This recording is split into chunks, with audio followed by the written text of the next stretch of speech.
سورہ طٰہٰ،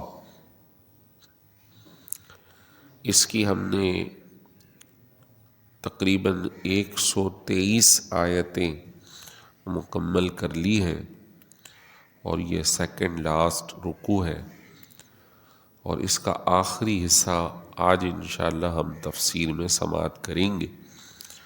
اس رکوع کے آغاز میں حضرت سیدنا آدم علیہ السلام کا تذکرہ ہوا، اور کس طرح آپ جنت سے دنیا میں تشریف لائے، اور اللہ تبارک و تعالیٰ نے دوبارہ آپ کو اپنا چنیدہ منتخب مقرر فرمایا، اور اسی رکوع کے اندر اللہ تعالیٰ نے یہ بات بھی ارشاد فرمائی کہ حضرت آدم علیہ السلام نے جو کام یا عمل کیا وہ جان بوجھ کر نہ کیا تھا۔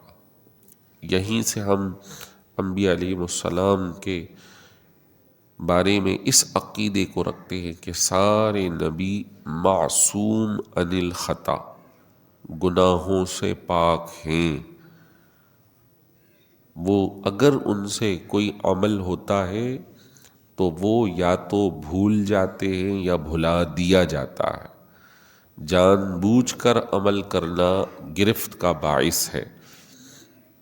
تو اللہ نے خود فرمایا فنسیا، وہ بھول گئے، ولم نجد لہ عزما، ہم نے ان کا ارادہ نہیں پایا تھا کہ وہ ہمارے حکم کے خلاف اس دانے کو کھائیں۔ ان کا ارادہ ہم نے نہیں پایا۔ اللہ تعالیٰ جب فرمائے، اور وہ تو شہرک سے زیادہ قریب ہے، وہ تو خیال آنے سے پہلے اس خیال سے واقف ہے، تو اس مسئلے میں پھر قیل اور قال، گفتگو کرنے، بحث و مباحثہ کرنے کے بالکل بھی گنجائش نہیں ہے۔ بعض اوقات بعض لوگ اپنی غلطیوں کو، اپنے گناہوں کو انبیاء علیہ السلام کے سر لے جاتے ہیں، اپنی خرابیوں کو کہتے ہیں ہمارے باپ آدم نے ایسا کیا تو ہم نے کر لیا تو کیا ہوا۔ نعوذ باللہ، یہ کفر ہے، یہ کفر ہے۔ اپنے گناہوں کو نبیوں کی طرف منسوب نہ کرو، اپنی خطاؤں اور غلطیوں کو ان کی طرف منسوب نہ کرو، اپنے بارے میں توبہ و رجوع کرو۔ انہوں نے بھولے سے کھایا، اللہ شہادت فرما رہا ہے کہ ہم نے ارادہ ان کا نہیں پایا، اس کے باوجود رب کی بارگاہ میں 350 سال توبہ کرتے رہے، روتے رہے۔ جبل نور عرفات کے میدان میں کھڑے رہے، اور اس قدر روئے کہ تفاسیر کے مطابق رو رو کر آنسو کے بہنے سے ان گالوں میں گڑھے پڑ گئے تھے، یعنی نمکین پانی کا نکلنا، اور یہ مسلسل بہہ بہہ کے زخمی، اور زخمی ہونے کے بعد ان میں جگہ بن گئی۔ اس قدر وہ اللہ کی بارگاہ میں گریا کرتے تھے۔ تو ان پاک باز لوگوں کی طرف کسی بھی غلط بات کو منسوب کرنا بالکل اسلام کے عقیدے اور نظریے کے خلاف ہے۔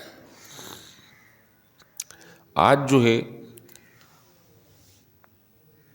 آیت نمبر 123 میں یہ بات ارشاد فرمائی، ہم نے آدم اور حوا کو کہا کہ تم دونوں نیچے اتر جاؤ، زمین میں چلے جاؤ۔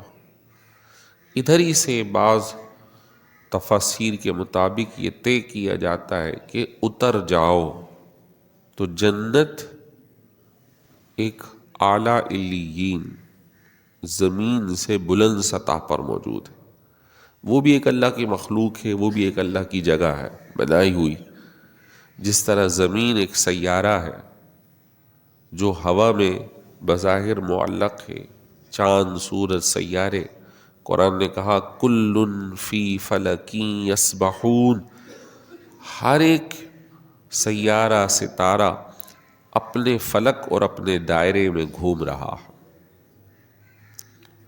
تیر رہا ہے۔ تو یہ بہرحال آسمانوں سے بلند ایک مقام ہے جہاں اللہ نے جنت کو بنا رکھا ہے۔ اب یہاں پہ جنت اور دوزخ کا تصور تقریباً ہی مذاہب جو مذہب ہے، چاہے وہ الہامی ہو یا غیر الہامی، وہ جنت دوزخ کے قائل نظر آتے ہیں۔ ایون کہ یہ ہندو جو بتوں کی پوجا کرتے ہیں وہ بھی جنت دوزخ کے اور اپنے الفاظ کے مطابق کہ تم جو ہے فلاں میں جاؤ گے، تم فلاں میں جاؤ گے، یہ نظریہ رکھتے ہیں۔ لیکن یہ نظریہ کس کا درست ہے؟ کون جائے گا؟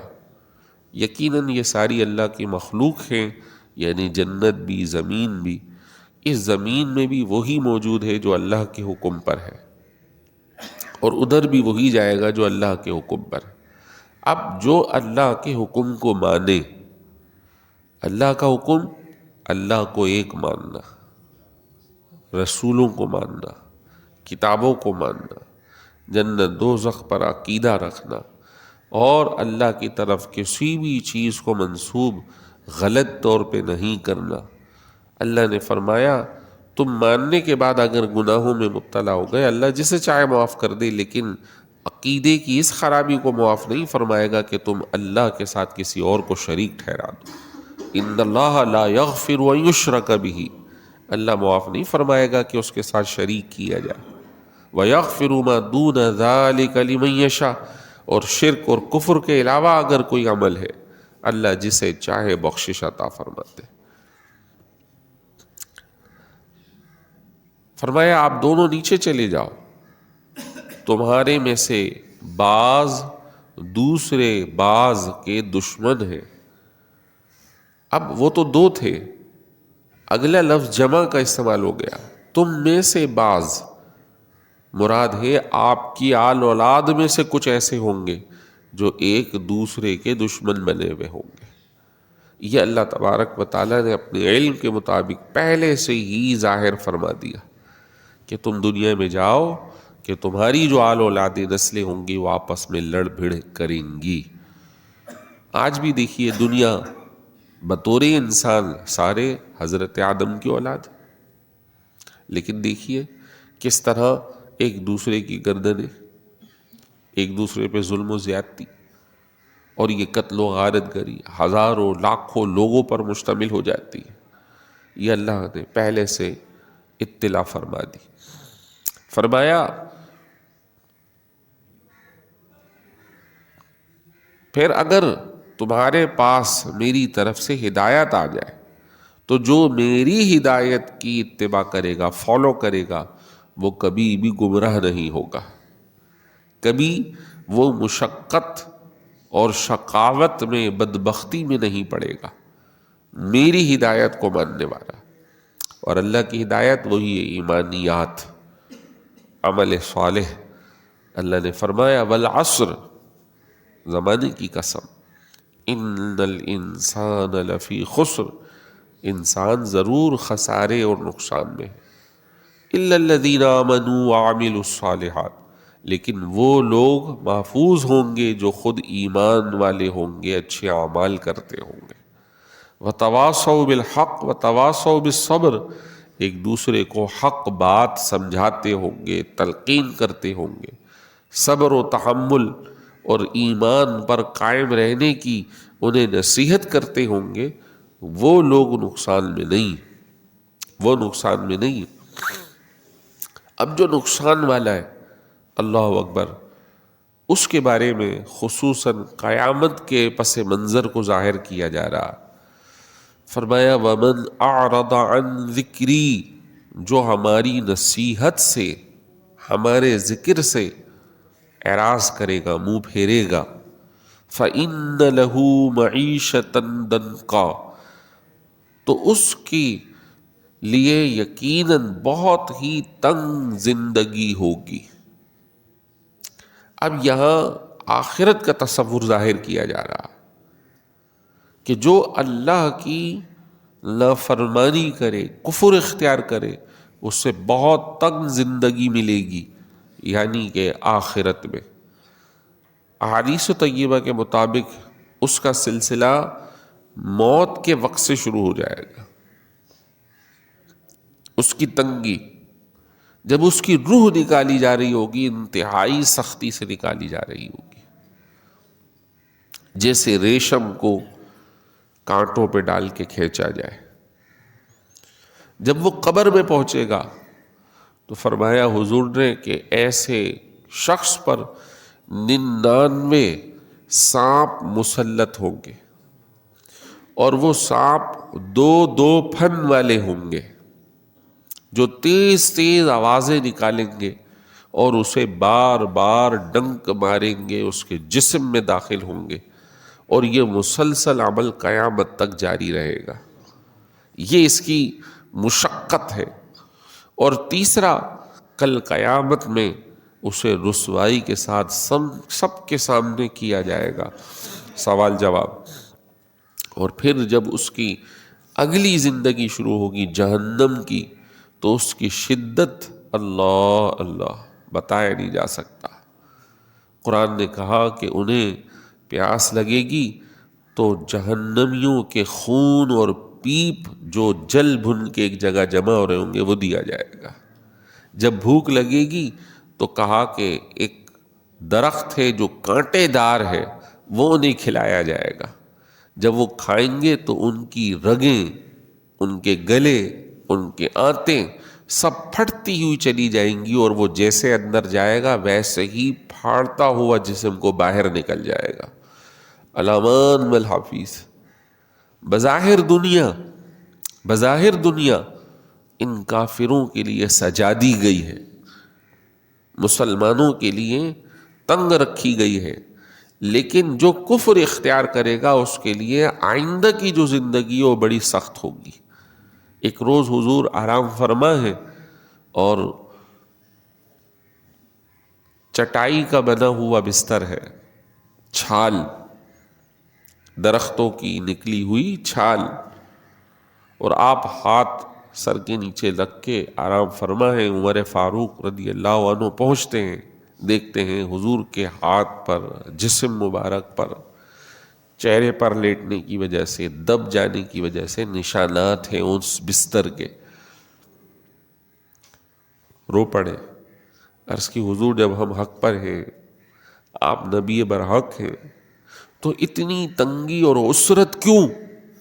جبکہ ہم دیکھتے ہیں روم کے لوگوں کو، ایران کے لوگوں کو، کیسر و کسریٰ، ایران اس وقت مار دھاڑ اور یعنی کہ جنگجو قسم کا ملک تھا، اور یہ آگ کی پوجا کرتے تھے، کسریٰ، اور روم عیسائیوں کے پاس تھا، قیصر روم کہلاتا تھا۔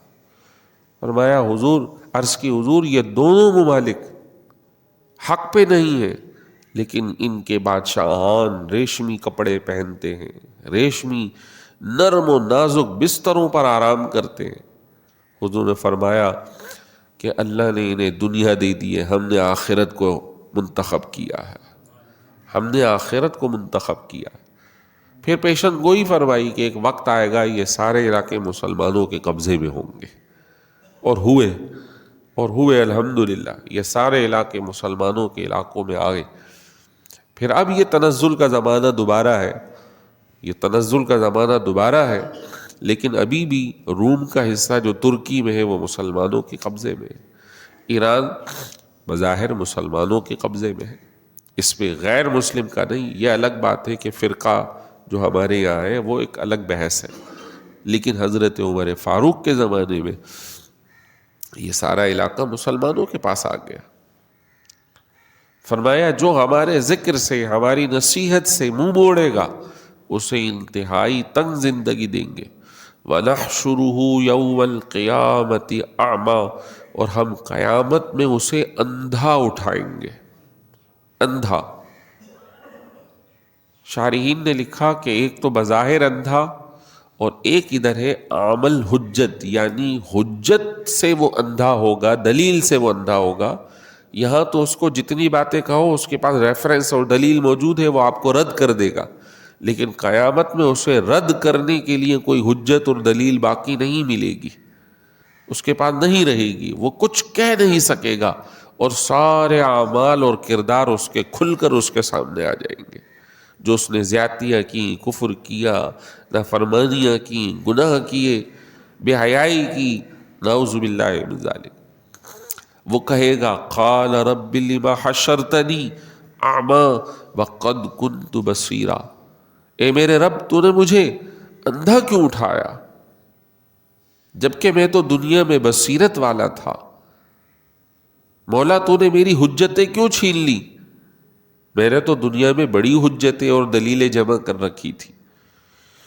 قال، اللہ تعالیٰ ارشاد فرمائے گا کذالک اتتک آیاتنا فنسیتها، ہماری آیتیں تیرے پاس آئی تھی، تو نے انہیں بھلا دیا تھا، تو نے انہیں عزت نہیں دی، ان کو اہمیت نہیں دی۔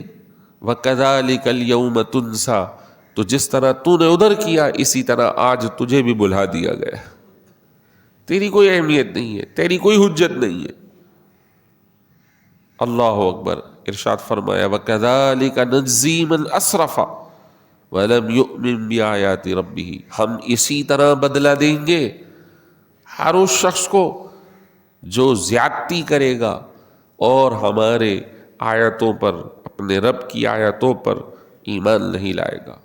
وَالْعَذَابُ الْآخِرَةِ أَشَدُّ وَأَبْقَىٰ، اور سنو آخرت کا عذاب بہت سخت اور ہمیشہ رہنے والا ہے۔ آخری آیت، افلم یہدی لہم، کیا انہیں یہ خبر نہیں ملی، کیا انہوں نے دیکھا نہیں، کم اہلکنا قبلہم من القرون، ہم نے ان سے پہلے کتنی قوموں کو برباد کر دیا، ہم نے کتنی قوموں کو ہلاک کر دیا، یمشون فی مساکنہم، جو اپنے گھروں میں چلتے پھرتے تھے، اپنی جگہوں پر، اپنی جائیدادوں میں، اپنے محلوں میں، وہ آج سب برباد کر دیے، ہم نے تباہ کر دیے، عذاب میں مبتلا کر دیے، تو تم کون ہو؟ لہذا جو اللہ کی مانے گا وہ کامیاب ہے۔ ان فی ذلک لآیات لأولی النہی، بے شک ان آیات کے اندر عقل والوں کے لیے نشانیاں ہیں۔ اللہ تعالی ہمیں عمل کی توفیق عطا فرمائے، ایمان کی سلامتی عطا فرمائے، کفر و شرک و نافرمانی سے اللہ ہمیں بھی، ہماری نسلوں کو بھی محفوظ و مامون فرمائے۔ الحمدللہ۔